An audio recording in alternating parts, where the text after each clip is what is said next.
Hello friends, मैं अरुणा कबीर अपने channel Aruna the red रे के माध्यम से आपके साथ जुड़ना चाहती हूँ। बहुत बार ऐसा होता है कि जब आपका कोई डिफ़िकल्ट टाइम चल रहा होता है तो आप उस समय अपनी उस प्रॉब्लम को ठीक से सोल्व नहीं कर पाते हैं। अब ऐसे समय में हम अपने प्रॉब्लम सॉल्विंग स्किल को कैसे डेवलप कर सकते हैं, उसको कैसे इम्प्रूव कर सकते हैं। तो उसका सोल्यूशन है कि यदि हम लेटरल थिंकिंग के स्किल को अपने अंदर डेवलप कर लेते हैं, उसको सीख जाते हैं कि किस तरीके से हम इसे इम्प्रूव कर सकते हैं, तो हमारा जो प्रॉब्लम सॉल्विंग स्किल होता है वो बाकी लोगों से काफ़ी अच्छा हो जाता है। एडवर्ड डी बोनो जो लेटरल थिंकिंग पर एक अथॉरिटी हैं, उनका मानना है कि लेटरल थिंकिंग की हेल्प से हम प्रॉब्लम को नए पर्सपेक्टिव से देखते हैं, राइट अंडरस्टैंडिंग ऑफ क्वेश्चन करते हैं, राइट अंडरस्टैंडिंग ऑफ प्रॉब्लम करते हैं। और एक प्रॉब्लम का अगर एक ऑप्शन से हल नहीं निकल रहा है तो हमें नए आइडियाज़ पर काम करने के लिए नए पर्सपेक्टिव को ध्यान में रखना चाहिए और उसके जितने भी ऑप्शंस हैं, सारी पॉसिबिलिटीज़ को अपने लिए खुला रखना चाहिए।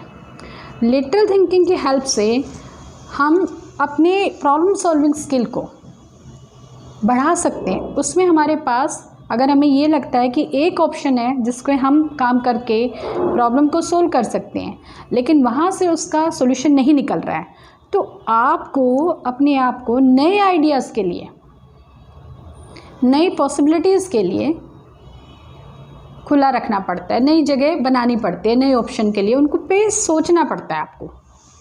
मतलब हम लिटिल थिंकिंग को ऐसे समझ सकते हैं कि जब कभी आपने देखा होगा कि आप इको पार्क में जब कभी जाते हैं तो आपने देखा होगा वहाँ पर छोटे छोटे पेड़ों की मिलाकर एक भूल भुलैया तैयार कर दी जाती हैं और वहाँ पे आपको रास्ता निकलना होता है। तो आपने देखा होगा आप उसमें चलते हैं, फिर आपको रास्ता नहीं मिलता आगे चलने का, आप वहाँ रुकते हैं थोड़ी देर के लिए, फिर सोचते हैं और आप एक नया तरीका निकालते हैं उस पर चलने का, एक नया वे ढूंढते हैं आप, और फाइनली इस तरह से आप उस भूल भुलैया से बाहर आ जाते हैं।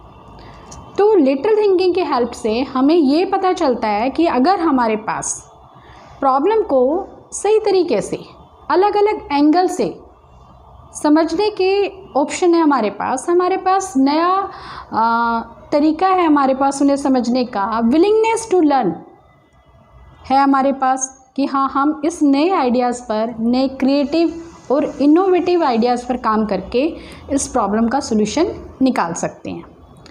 तो लेटरल थिंकिंग हम अपने अंदर डेवलप कैसे कर सकते हैं?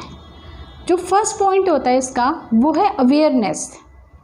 हमारे पास जागरूकता होनी चाहिए, हमारे पास अच्छी नॉलेज होनी चाहिए, और नॉलेज आती है आपके जो पास्ट एक्सपीरियंस होते हैं, आपको उस चीज़ का कितना ज्ञान है। क्योंकि जहाँ पर आपको एक प्रॉब्लम का सॉल्यूशन एक ऑप्शन से नहीं निकल रहा है, लेकिन आपकी क्रिएटिविटी और आपका जो इनोवेटिव स्किल इतना अच्छा है कि आप उसके अपने पास्ट एक्सपीरियंस या उसको यूज़ करके, अवेयरनेस स्किल को यूज़ करके आप उसके नए ऑप्शन आपके माइंड में आते हैं, तो आप उन पर काम कर सकते हैं। नेक्स्ट है कि हमें लेटरल थिंकिंग के लिए नए पर्सपेक्टिव से चीज़ों को समझना होता है, नई अप्रोच के साथ चीज़ों को समझना होता है।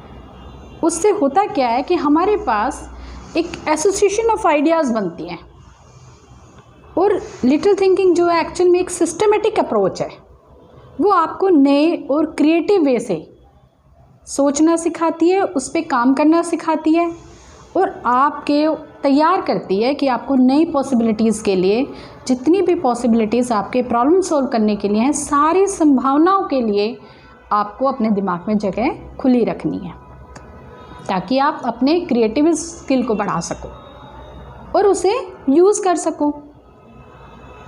अगर हम थर्ड जो हम कहते हैं कि नई पॉसिबिलिटीज़, उसका मतलब ये है कि आप प्रॉब्लम को नए पर्सपेक्टिव से समझिए, उसको नए तरीके से समझिए और फिर उस पर काम कीजिए।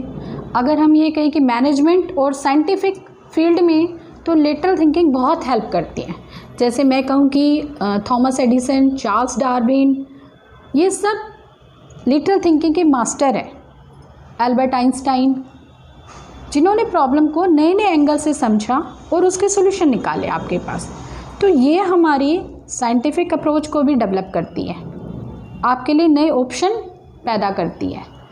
अगर सिंपल और इजी शब्दों में मैं कहना चाहूँ तो लेटरल थिंकिंग अगर हमारे अंदर डेवलप हो जाती है तो हम बड़ी से बड़ी चुनौतियों को, कितनी भी कॉम्प्लेक्स सिचुएशन क्यों ना हो, उसे हम बहुत आसानी से अपने अंदर मोटिवेट करते हुए, खुद पे भरोसा रखते हुए उन पर अगर हम काम करते हैं तो हम किसी भी प्रॉब्लम को सॉल्व कर सकते हैं, उसका आसानी से हल निकाल सकते हैं।